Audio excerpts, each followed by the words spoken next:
Hello नमस्कार साथियों, स्वागत है आपका हमारे इस यूट्यूब चैनल पर। तो कैसे आप सभी? उम्मीद करता हूं कि सभी अच्छे होंगे और निरंतर अपनी पढ़ाई में व्यस्त होंगे। चलिए दोस्तों, शुरुआत करते हैं आज की अति महत्वपूर्ण क्लास की। और इससे पहले एक मोटिवेशन कोड जो आपको ऊर्जावान बनाएगा, आपके चेहरे पर मुस्कान को लेकर आएगा कि मुश्किल नहीं कुछ भी इस दुनिया में, तू जरा हिम्मत तो कर, ख्वाब बदलेंगे हकीकत में, तू जरा कोशिश तो कर।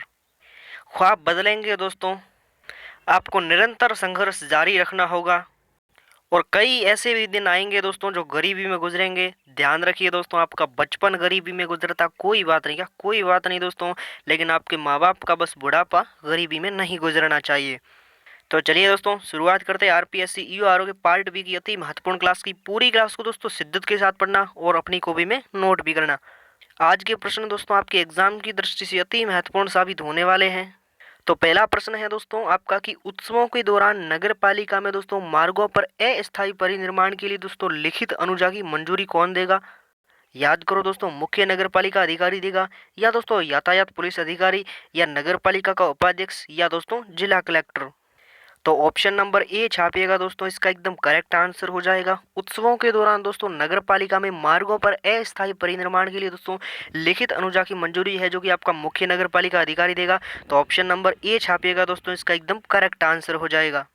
वहीं हम बात करें दोस्तों आपकी कि मुख्य नगरपालिका अधिकारी त्योहारों और दोस्तों उत्सवों के अवसर पर दोस्तों ऐसी फीस के संदाय पर किसी भी सार्वजनिक स्थान पर कोई दोस्तों बूथ है या पंडाल है या अन्य संरचना दोस्तों जो अस्थायी परिनिर्माण के लिए लिखित मंजूर कर सकेगा। लेकिन दोस्तों ध्यान रखिए, इस धारा के अधीन कोई भी अनुजा दोस्तों नगर पालिका क्षेत्र में यातायात के प्रभारी पुलिस अधिकारी से परामर्श के बिना नहीं दी जाएगी। तो इसे भी आपको थोड़ा नोट करना है। चलिए आगे बढ़ते हैं। अगला प्रश्न है दोस्तों आपका, अगला है कि नाले या परिसर के दोस्तों संनिर्माण या दोस्तों मरम्मत के दौरान पूर्व पूर्व विधानियों का उल्लेख दोस्तों किस धारा में दिया गया है? याद करो दोस्तों, धारा 188 में दिया गया है। यानी हम बात करें दोस्तों आपके कि दोस्तों मुख्य नगरपालिका अधिकारी किसी भी दोस्तों सार्वजनिक मार्ग या दोस्तों किसी भी नाले या किसी भी नगरपालिका क्षेत्र में निहित किसी भी दोस्तों परिसर के संनिर्माण या दोस्तों मरम्मत के दौरान है जो कि उस मरम्मत के दौरान है जो कि दोस्तों बाड़ लगाएगा और दोस्तों दुर्घटना के विरुद्ध है जो कि उचित पूर्वधानी बरतेगा और किसी भी मार्ग में किसी भी मार्ग को दोस्तों यातायात के लिए पूर्णतः बंद करेगा और दोस्तों तो यातायात का आवश्यक मोड भी उपलब्ध करवाएगा। तो इन सारी चीज़ों को आपको नोट करना है।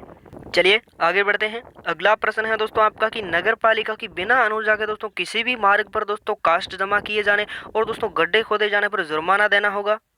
तो वो जुर्माना दोस्तों कितना देना होगा? याद करो दोस्तों, 1000 से 2000 रुपये तक का, या दोस्तों 1500 से 3000 रुपये का, या 10,000 से 20,000 रुपये का, या दोस्तों इनमें से नहीं। तो ऑप्शन नंबर ए छापिएगा दोस्तों, इसका एकदम करेक्ट आंसर हो जाएगा। नगर पालिका की बिना अनुजा के दोस्तों किसी भी मार्ग में दोस्तों कास्ट जमा किए जाने और दोस्तों गड्ढे खोदे जाने पर है जो कि जुर्माना देना होगा कितना दोस्तों? 1000 से 2000 रुपये का।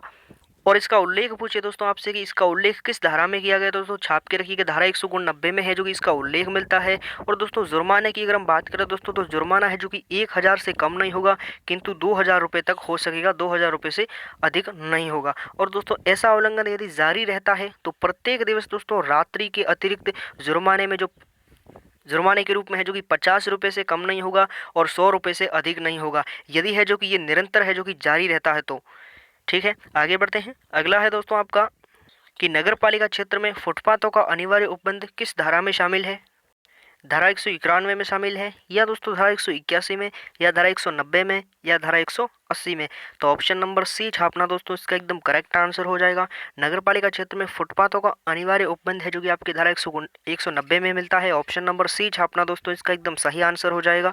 यानी हम बात करें दोस्तों आपकी नगर पालिका युक्तियुक्त समय के भीतर और दोस्तों संसाधनों की उपलब्धता के अधीन रहते हुए ये सुनिश्चित करेगी दोस्तों कि ऐसी चौड़ाई जो विहित की जाए जो सभी सार्वजनिक मार्गों पर ऐसे सार्वजनिक मार्गों से लगे हुए फुटपाथ बना दिए गए हैं। चलिए आगे बढ़ते हैं। अगला है दोस्तों आपका कि बहिर्गत भवनों को पीछे करने का उल्लेख नगर पालिका की किस धारा में दिया गया है? ये छोटे छोटे सवाल दोस्तों आपके एग्जाम की दृष्टि से अति महत्वपूर्ण साबित होने वाले। तो पूरी क्लास को दोस्तों शिद्दत के साथ पढ़ना और जितने भी दोस्तों आपके नए क्वेश्चन बनते हैं उन्हें जो आपको नोट भी करना है। तो याद करो दोस्तों, बहिर्गत भवनों को पीछे करने का उल्लेख धारा 192 में मिलता है। ऑप्शन नंबर सी छापना दोस्तों, इसका एकदम करेक्ट आंसर हो जाएगा। अब बहिर्गत भवनों को पीछे करने का किस प्रकार, देखिए जैसे यानी हम बात करें दोस्तों कि किसी भी भवन का कोई भी भाग दोस्तों सार्वजनिक मार्ग की नियमित लाइन से बाहर निकला हुआ है तो है जो कि नगर पालिका लिखित नोटिस की अपेक्षा करेगी और नियमित लाइन के बाहर निकले हुए भाग को या तो उसके कुछ भाग को हटा दिया जाएगा या है जो कि उन्हें उसी व्यक्ति से हटवाएगी, लेकिन है जो कि जो भी पैसा होगा वह उस व्यक्ति से वसूला जाएगा। चलिए आगे देखते हैं। अगला है दोस्तों आपका कि अपार्टमेंट कॉम्प्लेक्सों का रखरखाव करने का उल्लेख नगर पालिका की किस धारा में दिया गया है? अति महत्वपूर्ण सवाल है। याद करो दोस्तों, धारा 185 में, या दोस्तों धारा 175 में, या धारा 165 में, या धारा 195 में। तो ऑप्शन नंबर डी छापना दोस्तों इसका एकदम करेक्ट आंसर हो जाएगा। अपार्टमेंट कॉम्प्लेक्सों के रखरखाव करने का उल्लेख नगर पालिका की धारा 195 में दिया गया है। ऑप्शन नंबर डी छापना दोस्तों इसका एकदम सही आंसर हो जाएगा। वहीं दोस्तों आपका अगला प्रश्न है कि नगर पालिका क्षेत्र में कोई निर्माण कार्य करते समय दोस्तों विशिष्टियों को प्रमुख रूप में है जो कि प्रदर्शित करेगा, इसका उल्लेख किस धारा में शामिल है? याद करो दोस्तों, धारा 196 में शामिल है। आइए दोस्तों इसका पूरा बैकग्राउंड समझते हैं, किस प्रकार है जो कि विशिष्टियों को प्रमुख रूप से प्रदर्शित करेगा। एक्चुअली में दोस्तों होता क्या है कि नगर पालिका क्षेत्र के अंदर कोई निर्माण करने वाला प्रत्येक व्यक्ति निर्माण आरंभ करने से पूर्व निर्माण से संबंधित विशिष्टियां या भवन स्थल पर किसी भी प्रमुख स्थान पर है जो कि दृढ़ पदार्थ से बने हुए 4 बाई 4 फुट के आकार का बोर्ड प्रदर्शित करेगा और उस बोर्ड पर है जो कि जिस व्यक्ति जो निर्माण कार्य कर रहा है उस व्यक्ति का नाम, पता और उसका है जो कि टेलीफोन नंबर और निर्माण प्रारंभ और समाप्त करने की तारीख और सार्वजनिक पार्किंग इकाइयों की संख्या है जो कि प्रदर्शित होगी।